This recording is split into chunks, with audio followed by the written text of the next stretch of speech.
Welcome back, guys. We're down here at the Middle Spoon on Barrington Street in Halifax. My name's Jenner, and I'm going to be mixing up a special cocktail for you today. It's a signature cocktail that I showcased in Toronto at the Made with Love event for 2012.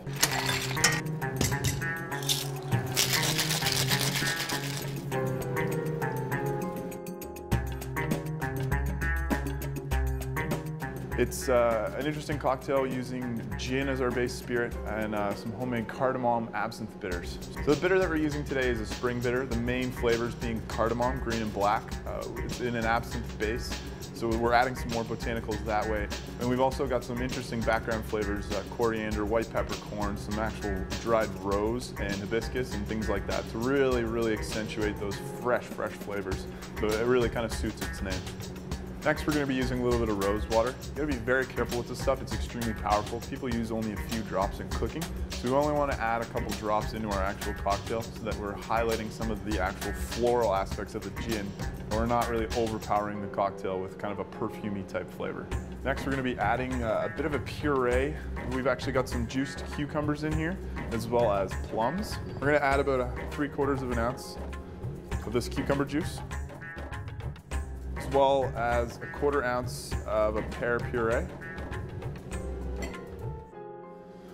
So for our citrus, we're going to be adding 1/2 ounce of freshly squeezed lime juice and 1/2 ounce of fresh lemon juice. The sweetener that we're going to be using today is a basil and apricot simple syrup. We're going to add about 1 ounce. And we're going to add a little bit of spice to kind of give it a little bit more depth, a little more complexity. So we're going to add some fresh cracked black pepper.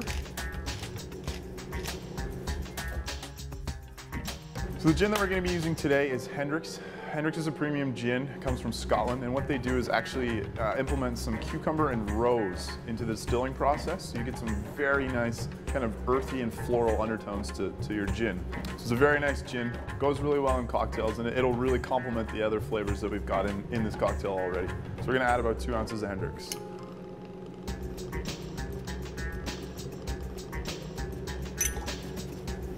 So now that we've got everything in our glass, we're going to give it a nice shake and double strain into our chilled coupe glass.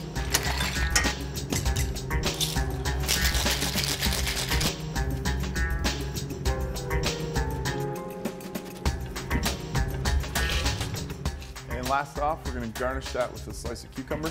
It's kind of a fun little thing you can do with this cocktail is you can change the flavor of those cucumbers by macerating it in some sort of other substance. So we can use honey, for instance, or maple syrup. Maybe add a little bit of absinthe, so we're getting some more complexity with this cocktail with the garnish. So it's a fun little thing you can play around with at home. Thanks again for tuning in, guys, and I hope you enjoyed the 1144 cocktail. We'll see you again next time.